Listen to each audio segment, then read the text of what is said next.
kita kan semester kemarin 5,12. Ya. Tetapi orang merasa apa sih yang kita rasakan? Iya. Kira-kira apa yang akan berbeda ketika Purbaya misalnya, oh ini targetnya juga 5, sekian, 5,84 ya. Iya. Lalu kemudian 5,12 yang kemarin. Apa yang akan berbeda? Oke.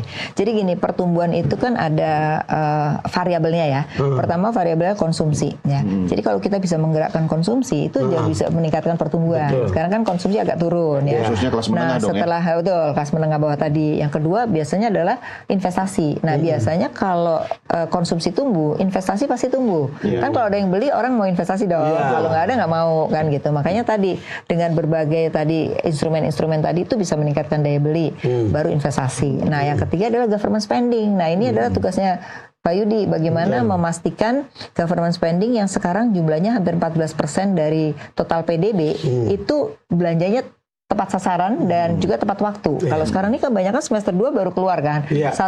Semester 1 tuh biasanya agak lambat. Nah, ini gimana memastikan setiap bulan itu bisa rata-rata 20% lah keluar gitu. Nah, itu juga membantu government spending ya.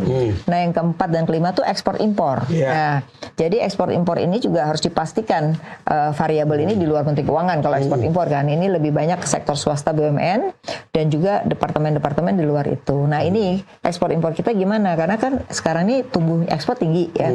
Nah, impor kita udah mulai tinggi juga sekarang gitu. Nah, ini berarti kan kita harapkan industri itu tumbuh. Impor alutsista. Nah itu, nah itu yang gede kan nggak menciptakan lapangan kerja ya, gitu. Jadi itu berani nggak Menteri Keuangan ngomong ke Presiden? Jadi apa pertumbuhan? Jadi pertumbuhan yang berkualitas, yaitu pertumbuhan yang tidak menimbulkan kesenjangan. Jadi sekarang ini orang masih melihat tumbuh 5 tapi kesenjangan masih tinggi, gitu. Berarti masyarakat itu tidak menikmati dari pertumbuhan itu, gitu. Itu mungkin yang dikatakan oleh Pak Purbaya di Purbaya itu yang bilang bahwa ya ini soal rakyat kenyang. Betul. Gitu kan? Iya benar, emang benar sih. Cuman ngomongnya aja gitu kan orang suka tersinggung.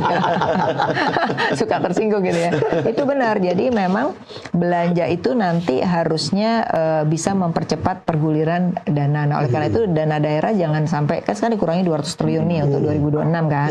Nah, itu perlu menjadi perhatian. Jangan sampai nanti daerah kayak kemarin kasus di Pati kan. Di mana karena dia kurang anggaran transfer ke daerah, dia naikin tuh PBB. Nah, ini dan itu terjadi di banyak tempat. Betul. Nah, ini menimbulkan konflik. Makanya pemerintah pusat tuh harus menjelaskan kalau berkurang terus gimana untuk memenuhi kebutuhan mereka kan. Nah, itu bisa anggaran dari mana bisa otonomi daerah harus jalan. Jangan dikurangi. Mindset yang keliru Bu Afi. Artinya kalau efisiensi itu kan bukan berarti tidak belanja kan. Setuju. Tapi kan apa refocusing atau reposisi gimana itu? Pada saat itu begitu efisiensi kan masing-masing suruh membuat sendiri. Nah, itu agak takut mereka. Itu loh. Jadi juknisnya tuh belum jelas. Jadi akhirnya banyak yang tidak belanja gitu loh. Nah, makanya kalau kita membuat sesuatu tuh memang harus ada time lag gitu ya. Nggak bisa ujuk-ujuk efisiensi. Nah, itu langsung ngerem gitu. Remnya mendadak itu berpengaruut terhadap pertumbuhan. Berarti udah benar dong untuk mempercepat belanja pemerintah sekarang itu ini benar kan? sekali. Kalau mau saya benar Dan sekali. belajar dari keadaan kemarin kan. Betul. Tapi bagi pemerintah daerah atau pemerintah sendiri yang mau belanja ini kan dia juga harus punya keyakinan, tidak boleh takut. Betul. Nah, oleh karena itu perlu ada pendampingan dari Departemen Keuangan ya. Apa sih yang mereka boleh, apa yang tidak? Karena yang namanya daerah itu selalu menunggu pusat gitu loh. Padahal itu udah dikasih kewenangan, tapi selalu menunggu pusat. Oleh karena itu mungkin merasa raja karena ini otonomi, tapi uangnya turun dari sini.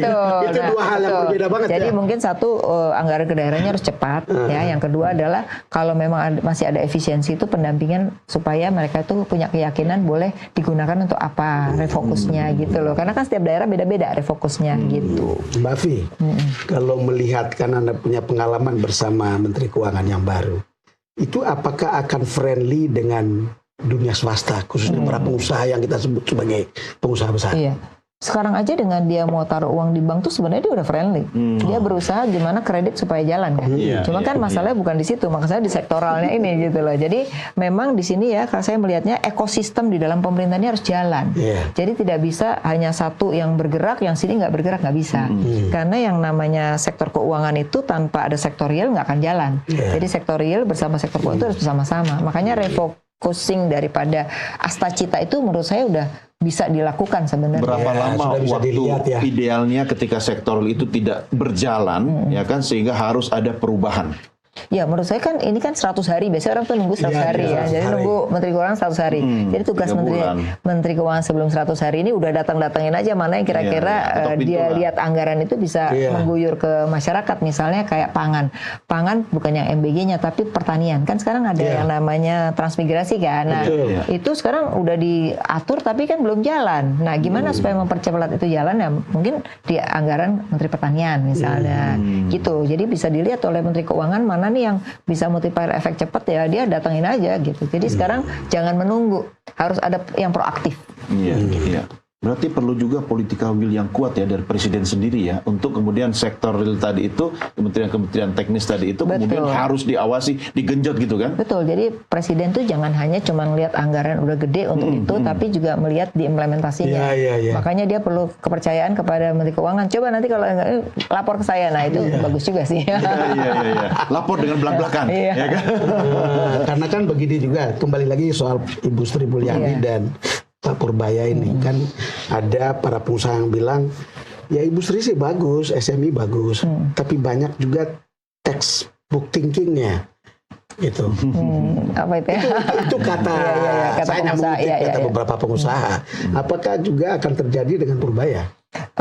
Gini ya, saya melihatnya Purbaya ini kan di perusahaan cukup lama ya. Dan waktu itu dia banyak menganalisis pasar dan itu dia buktikan dengan hasilnya ada nggak di pasar hasilnya. Itu kan cukup lama sih gitu. Kalau Bu Sri Mulyani kan memang dulu dosen ya, terus kemudian di World Bank kan juga beda ya, tidak bicara seperti yang di market gitu. Harusnya Yudi ini dengan pola yang selalu dia buktikan, oh ada hasilnya beneran, hasilnya beneran itu harusnya bisa dong dengan itu dan keberanian dia untuk ngomong itu. Kalau sekarang kan kemarin terakhir Bu Sri Mulyani agak kurang ngomong ya sejak era Prabowo dibandingkan era Jokowi jarang berbicara gitu. Nah jadi kan orang juga nih gimana gitu kan. Nah ini saya rasa harus buat statement tapi statement yang menurut saya satu menenangkan pasar pastinya. Yang kedua itu bagaimana melibatkan swasta karena swasta itu suka nggak suka dalam PDB itu kontribusinya besar loh gitu. Nah ini harus dipikirin. Jadi harus mau duduk dengan pengusaha sering-sering untuk bicara apa sih kebutuhan mereka. Nah itu nanti bisa diakomodasi dari sisi insentif atau kebijakan-kebijakan yang dibutuhkan nanti dibawa ke KSSK misalnya kayak restrukturisasi kredit ketika pada saat itu kayak gitu loh. Jadi harus dekat. Jadi jangan jadi orang yang sudah punya jabatan tuh diam di ini tapi lebih banyak bersosialisasi dengan stakeholder. Ya, saya harus Gitu akhiri Bang Doon. Kelihatannya kalau dengar dari Mbak Afi ini kita boleh optimis. Iya, harus optimis ya. Harus. Siapa lagi kalau bukan kita? Betul.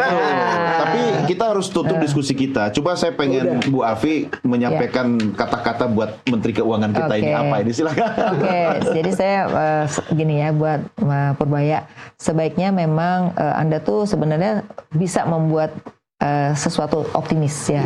Banyak orang bisa optimis kalau dia ngomong gitu. Tapi memang harus menjaga karena kadang-kadang juga orang ada yang like and dislike ya kan. Nah ini bahayanya kalau dislike itu akan merepotkan dia gitu untuk menjawab satu-satu ya. Nah yang kedua memang ya presiden mestinya mau dengar menterinya karena kalau presiden hanya mendengar dirinya sendiri nanti repot di lapangan. Nah Purbaya ini salah satu yang mungkin menurut saya bisa mengingatkan presiden. Oke. Optimisme lagi dong. Sebetulnya beliau mau mengatakan Pak Prabowo dengarlah. Dengerin itu menterimu gitu kan. Kata-katanya harus manis. Iya. Bu Afi terima kasih. Sehat selalu. Terima Semangat kasih. nanti larinya ya. Thank you Bang Don, Mas Doni. Thank you. Pemirsa, inilah akhir jumpa kita dalam Doncast. Jangan lupa saksikan Doncast terus hanya di Nusantara TV. Saya Doni The Kaiser. Saya Don Bosco. Sampai jumpa.